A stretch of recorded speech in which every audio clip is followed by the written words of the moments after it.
Alright, this was a test about proving congruency. So in this lesson we're going to talk about parallel lines cut by a transversal, and we'll get into two-column proofs and side, side angle, all that good stuff.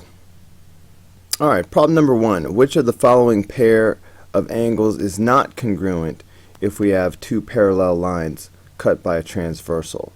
Alright, so that's two parallel lines being cut by a transversal. So what do we have? Corresponding angles. Well, remember, corresponding angles are like this. Like this angle and this angle would be corresponding.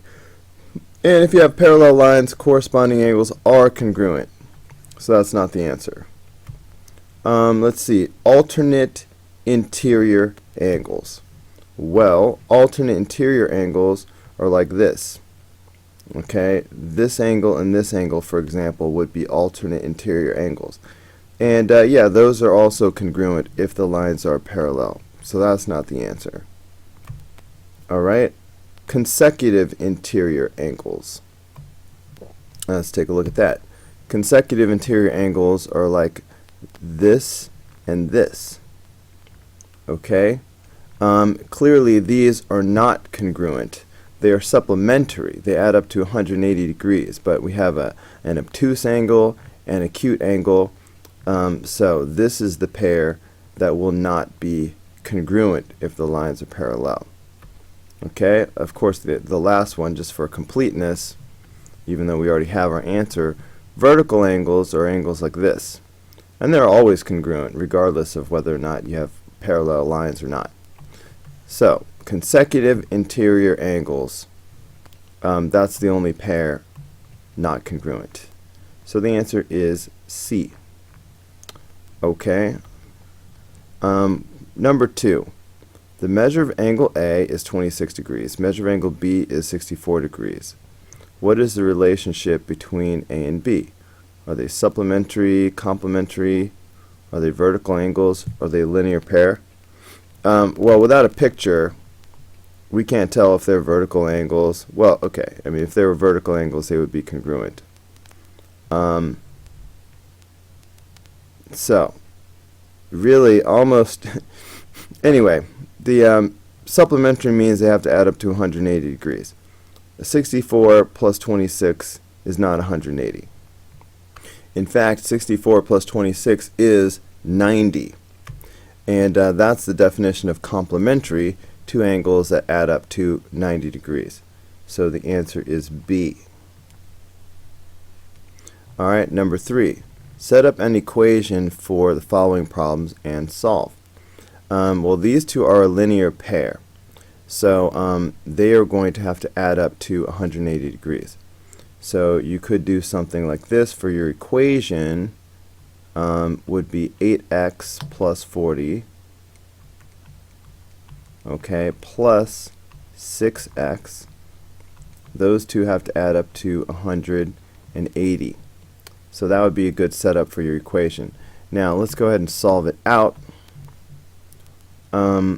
These parentheses are not really doing anything, so combine your like terms. Alright, so that's going to be what? 14x plus 40 is equal to 180. Alright, I just combined the 6x and the 8x together and brought down the rest. Next we would subtract 40 from both sides.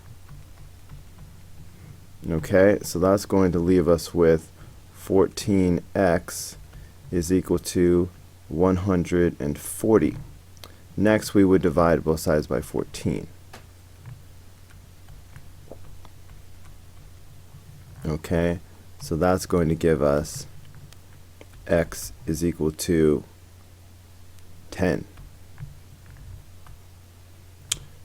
Alright, so there you go. X is 10.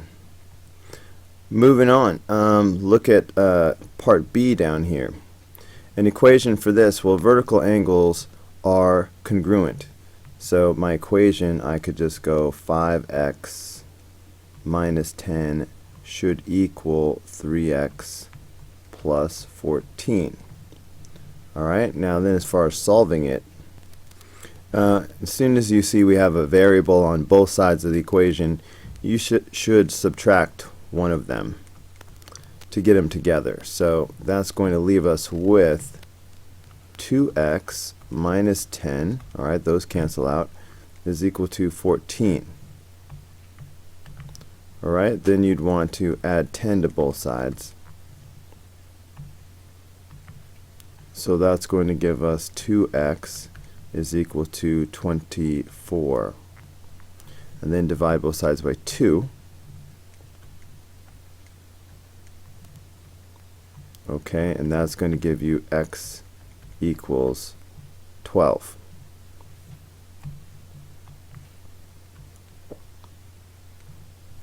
Alright, number 4. Can you prove that lines P and Q are parallel? If so, state the theorem or postulate that you would use. Well, let's see. I see that these two angles are congruent. Okay. These are alternate interior angles. And if alternate interior angles are congruent, that means the lines must be parallel. So, yes, because alternate interior angles are congruent. Well, there you go. Right off the bat, that's the answer. Alright, moving on. Number 5. If P and Q are parallel, what equation could you use to find x? Well, if these are parallel, then these consecutive interior angles should be supplementary. So this plus this should equal 180 degrees. And that's what's going on here in D. Alright, because we've got your 3x plus 5, and then your 2x, and that's adding up to 180 degrees, supplementary. So the answer here is D. Okay. Number 6. AB, I think this is a ray, is an angle bisector of angle CAD. Set up an equation for the following problems and solve. Okay, so the measure of angle CAB is x plus 26. Okay, so that's like this right here is x plus 26. And then the measure of angle CAD is x plus 56. Okay, so CAD is the large angle. Alright, so this big angle like that is the x plus 56. Okay, interesting, very interesting. So there's a number of ways you could write the equation. Alright, I'm going to put down 2 of them. One is that if you double the small angle, that should equal the bigger angle. Okay, so basically if I do double the x plus 26, okay, that should equal the x plus 56. Okay, double the small angle should equal the big angle. Now if you went ahead and did that, that would give you 2x plus 52 equals x plus 56, which obviously is the same thing. Okay, so either way, that's the equation, either one of these forms. Now, let's keep going and solve it out. Well, again, we have variable on both sides, so you want to just subtract that. So that's going to give us x plus 52 is equal to 56. And then you want to subtract 52 from both sides. And that's going to give us x equals 4. Number 7. M is the midpoint of segment AB. Blah, blah, blah. Make a sketch, set up, and solve the equation. Alright, let's do that.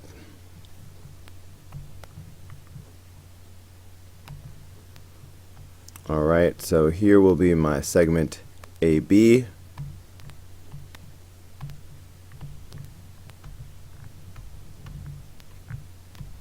Alright.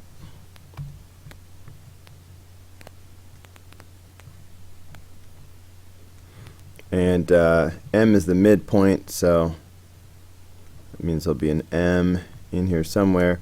And if M is the midpoint, then these two are congruent. So BM is 2x plus 5. So that means this area is 2x plus 5. AB is 6x. Okay, so that means this entire thing is 6x. Alright, so there's my sketch, set up and solve an equation. So this is very similar to the angle bisector problem. And so equation wise, the MB is half as big as this 6x, the AB. So if I double the blue one, it should equal the purple one. So one way to set up the equation is to say, okay, double the 2x plus 5 should equal the 6x. Alright, double the small one should equal the big one. Alright, or you can go ahead and do that, double it, and that's going to give you 4x plus 10. Alright, so either one of these will be fine for the equation. Now let's go ahead and solve it.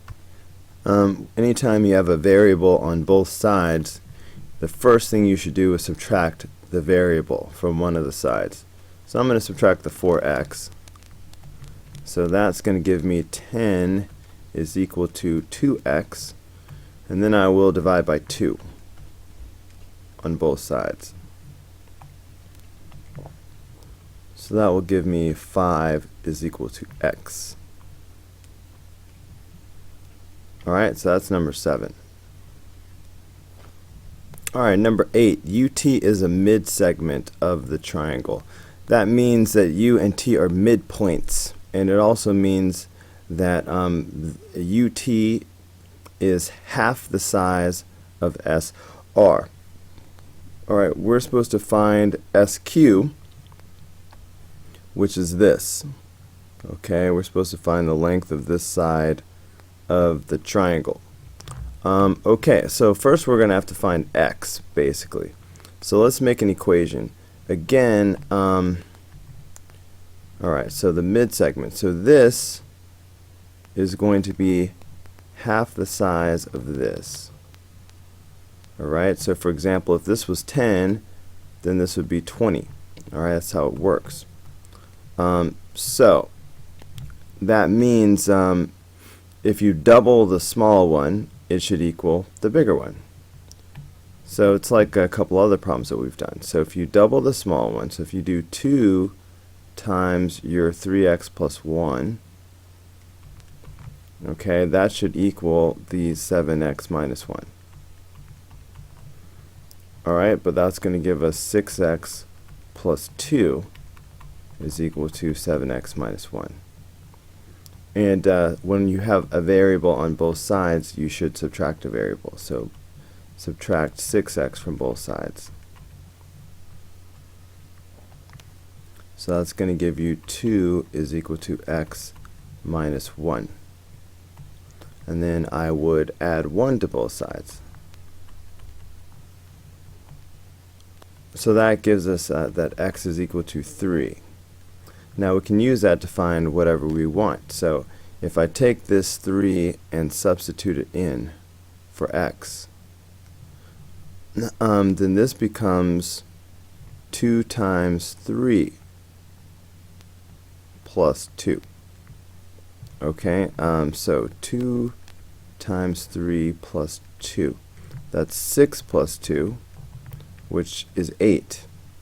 So that's telling us that that this is 8, which means that this is also 8 because U is a midpoint, which means that the whole thing is 16.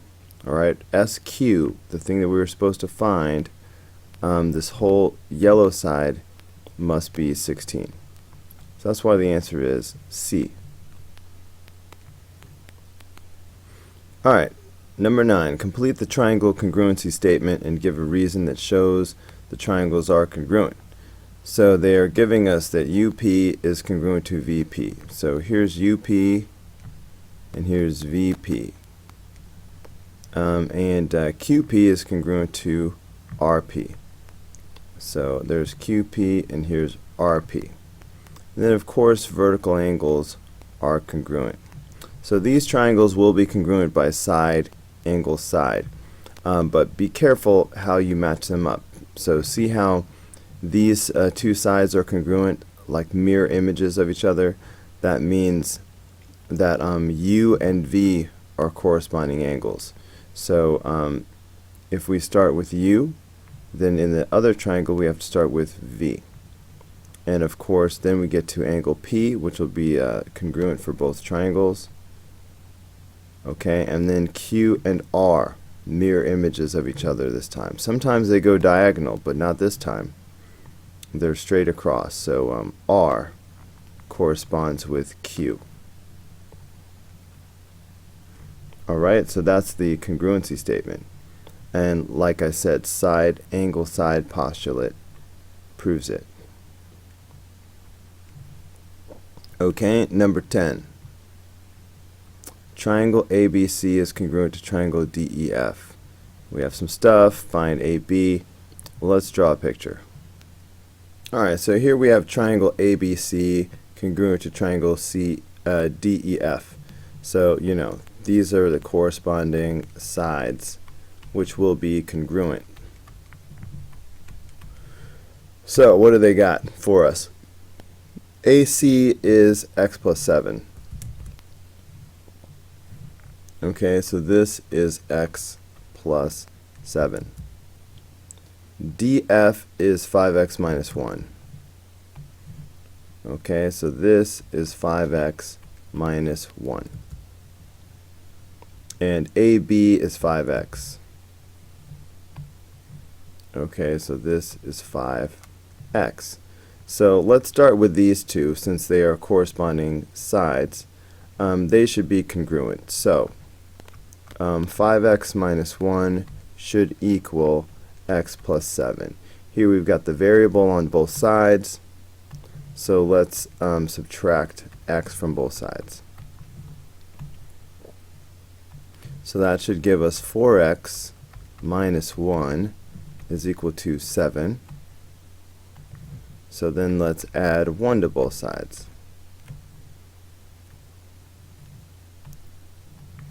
So that gives us 4x is equal to 8. Then I would divide both sides by 4.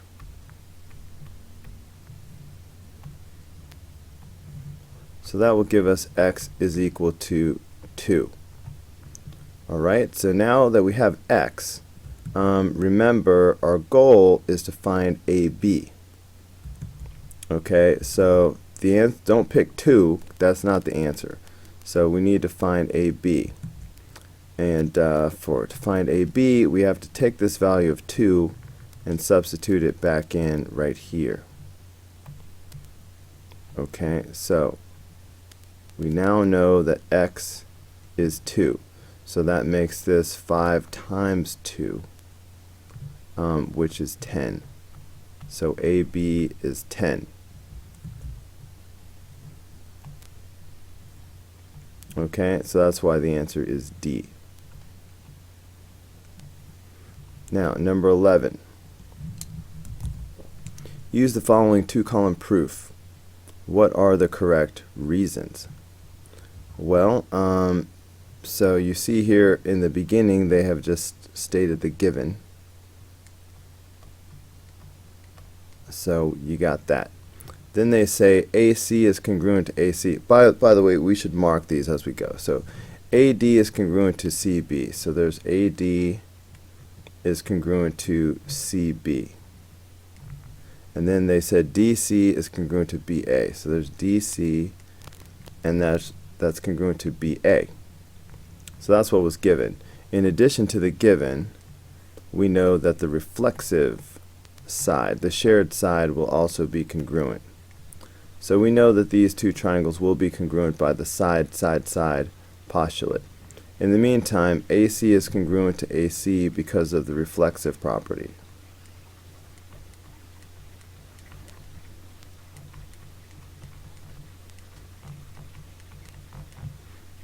Okay, and then the two triangles are congruent by the side-side-side postulate.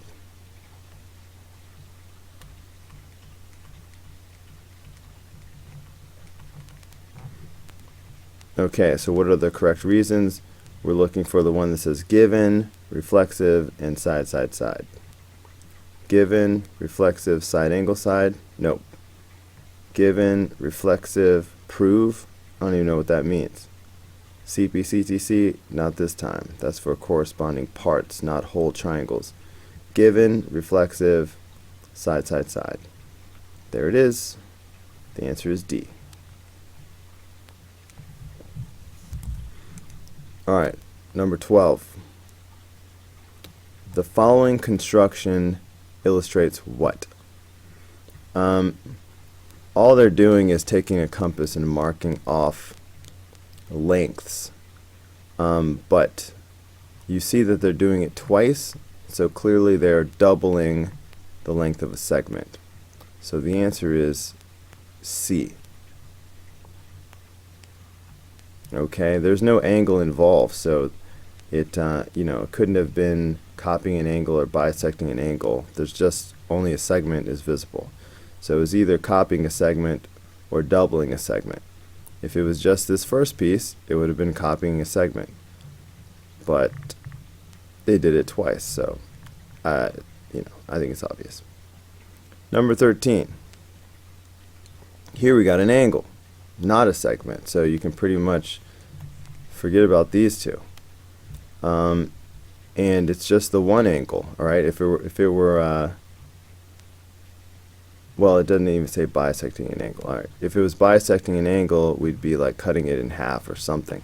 It's just the one angle, so we're just copying an angle. So that's B. All right. I'm not sure how to explain it more. It's just one angle, and with the markings, I think you get it. All right. Number 14. Fill in the two-column proof for this. Let's mark things as we go. We're given that WZ bisects angle XZY. So XZY is this angle. If WZ bisects it, that means it cuts it into two congruent parts like that. And it bisects angle XWY. XWY is over here. Again, bisecting means it's going to cut it into two congruent parts like that. Okay, so what else? We also see the reflexive side. All right, the shared side is going to be congruent, so we could go ahead and mark that as well. So we know these triangles will be congruent by angle, side, angle. Now, let's go ahead and try to fill in this proof.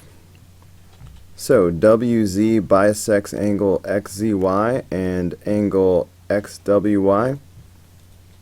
That sounds really familiar. Oh yeah, that's the given.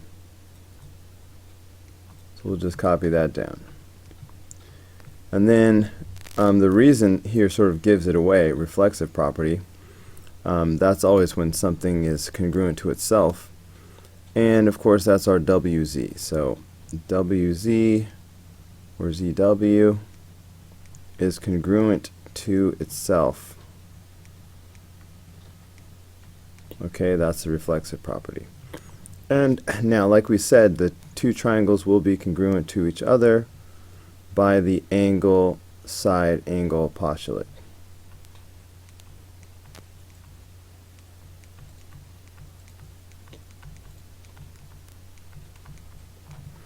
Okay, similarly, number 15. Given that AE is congruent to BE, so there's AE and there's BE. And DE is congruent to CE. So there's DE and there's CE. And also the vertical angles are congruent. So we know these triangles will be congruent by side, angle, side. Then we can say that any corresponding parts like these are congruent because corresponding parts of congruent triangles are congruent. CPCTC. So that's an overview of what we're doing. So first, here we're just stating the given, so we'll just write given for the reason. And here, looking at the reason, vertical angle theorem, well, that's going to be AED is congruent to CEB. Okay, so angle AED, and you have to use the three-letter name since there's two different angles here, is congruent to angle BEC. Okay, because of the vertical angle theorem. Once we have all that info, we can say the triangles are congruent. Oh yeah, this is silly. That's a typo. Let's replace these with the correct letters. But we know that they will be congruent by side, angle, side. And so now we can say that the corresponding parts, angle C is congruent to angle D because of corresponding parts of congruent triangles are congruent. That's number 15. Alright, so that's the end of our review of proving congruency. So this is actually a review problem from our probability unit. So if you were looking for information about congruency, you can stop watching this video now. Okay, so probability. Using a 52 card deck, answer the following questions. Alright, so here's a picture of a deck of playing cards. Familiarize yourself. Alright, I know a lot of kids do not play with cards anymore because you're busy on the internet and social media, but you know, you need to get back to basics sometimes. So let's see, you're drawing two cards with replacement. What is the probability of drawing a queen and a 3? Okay, so we're drawing two cards. That means we're going to have two separate events. The probability of drawing a queen, we'll see how many queens are there. Well, of course, there are 4 queens, one in each suit. Alright, so that's going to be 4 out of the total. Alright, there are 13 cards in each suit. 4 times 13 is 52. Okay, so we have 4 queens out of a total of 52 cards. So that's the probability of drawing a queen. Now, we're going to have to multiply that times the probability of picking a 3. Now, this is with replacement. That means we put the queen back, and then we are drawing for the 3. So, there are 4 3s as well, out of, again, a total of 52 cards. So this is going to give us the answer.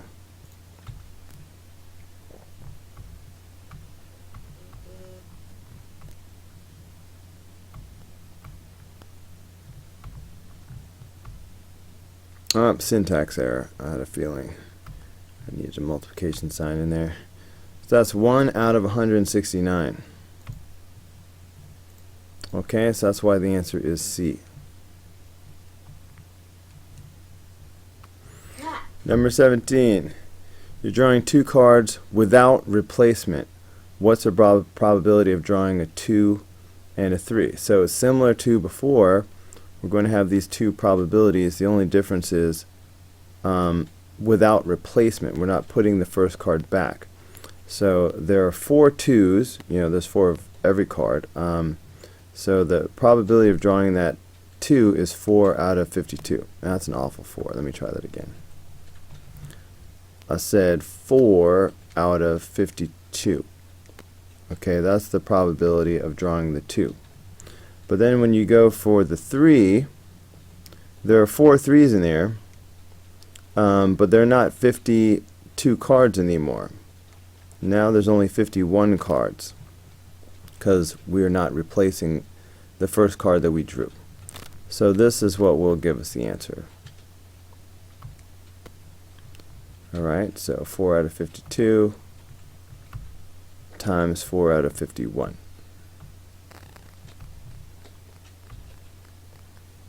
So that's 4 out of 663. Alright, so that's why the answer to this one is D. Alright, number 18. You're drawing one card. What's the probability of drawing a face card or a black card? Alright, we're only drawing one card. So we're looking at all the cards that are either face cards or black cards. Okay, and it's this L-shaped section. Half of the cards are black, so that's 26 cards so far, plus 6 extra cards, the 6 extra face cards that are not black. Alright, so that's 26 plus 6. Okay, so that's going to be 32.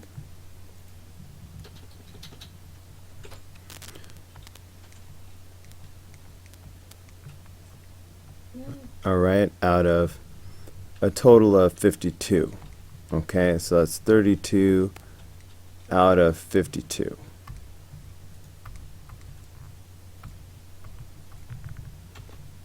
Alright, so that's 8 out of 13. Alright, so there it is. That's why the answer is going to be A.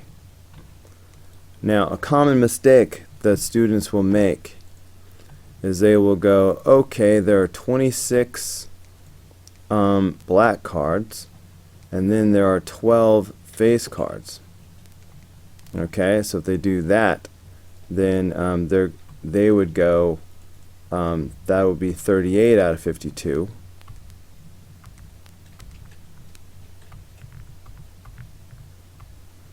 And that would be 19 out of 26. Okay. Wow, they didn't even put that as one of the choices, so this was so easy. But anyway, a lot of students would do that.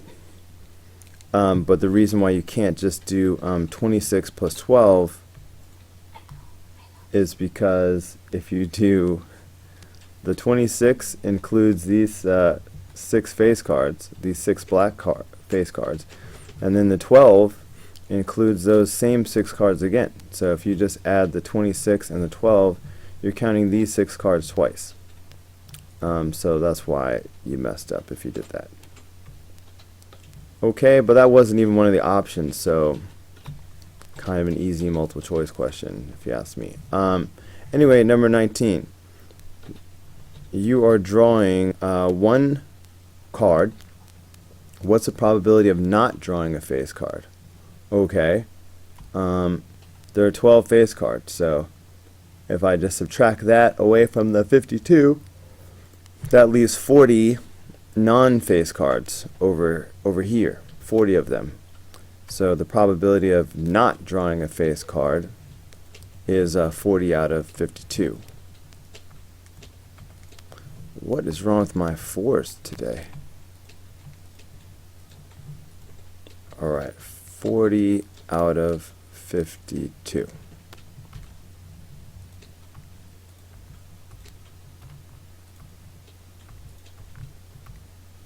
So that's 10 out of 13.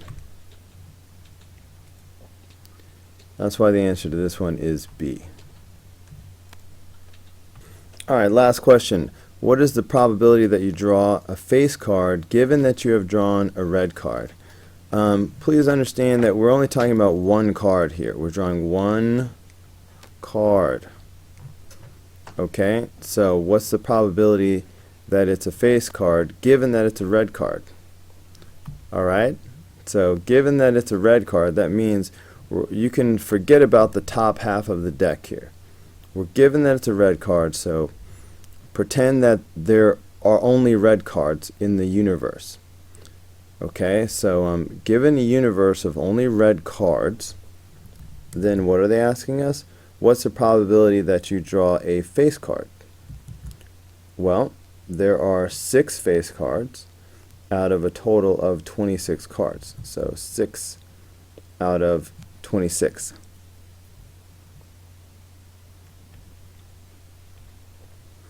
Okay, so that's going to be 3 out of 13.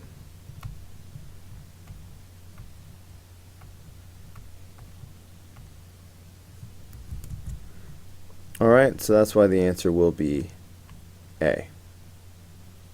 Alright, that's the end of this video. I hope you found something in here that was useful. I will see you on the next video.